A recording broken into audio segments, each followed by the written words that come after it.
రెడ్డి గారు అసెంబ్లీలో చేసిన ప్రసంగం చూస్తే అబద్ధాలు ఆలవోకగా ఎలా మాట్లాడొచ్చో రేవంత్ రెడ్డిని చూసి నేర్చుకోవచ్చు.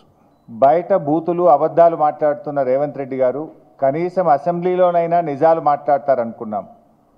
కానీ శాసనసభను అబద్ధాలకు వేదికగా నిన్న రేవంత్ రెడ్డి గారు మార్చారు.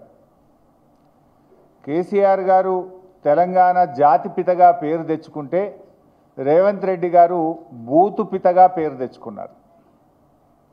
బూతులు మాట్లాడింది బహుశా ఆయనకు బువ్వ లోపలికి పోదు కావచ్చు.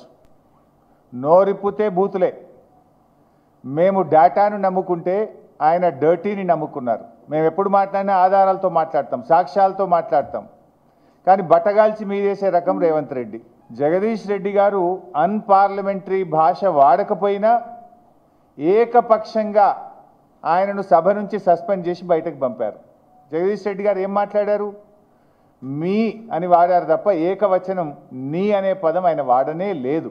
మరి నిన్న రేవంత్ రెడ్డి గారు మాట్లాడిన భాష ఏంది?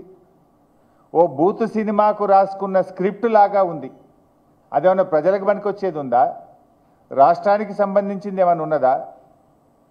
అడ్డమైనటువంటి ఈ భాషకు ఆద్యుడే రేవంత్ రెడ్డి. ఇవాళ ఆయన ఏదో పెద్ద నీతి వాక్యాలు మాట్లాడుతూ ఇవాళ ప్రయత్నం చేస్తున్నాడు. అసలు నువ్వు ప్రతిపక్షంలో ఉన్నప్పుడే సొంత పార్టీ నాయకులను సోషల్ మీడియాలో ట్రోలింగ్ చేసినటువంటి చరిత్ర రేవంత్ రెడ్డి గారిది. వ్యక్తిత్వ హననం చేయడాన్ని వృత్తిగా ఎంచుకున్న ఫస్ట్ అండ్ వర్స్ట్ పొలిటీషియన్ ఈరోజు రేవంత్ రెడ్డి గారు. రేవంత్ రెడ్డి గారు is the father of false narratives. Revanth Reddy గారు is father of body shaming. Revanth Reddy is father of foul language. Revanth Reddy is father of social media sinners. అబద్ధాలకు బ్రాండ్ అంబాసిడర్ ఎవరు అంటే అది రేవంత్ రెడ్డి అని చెప్పక తప్పదు. నిన్నేదో జిఎస్టీ వేయాలని చెప్పిండు అబద్ధాలకు. నిజంగా అబద్ధాలకు జిఎస్టీ వేయాల్సి వస్తే ఈ రాష్ట్ర ప్రభుత్వ ఖజానా మొత్తం నువ్వు మాట్లాడిన అబద్ధాలకు జిఎస్టీ కింద పోతుంది. ఈ మధ్య ఏదో రేవంత్ రెడ్డి అంటుండు అందాల పోటీలు పెడతాం హైదరాబాద్లో అంటుండు.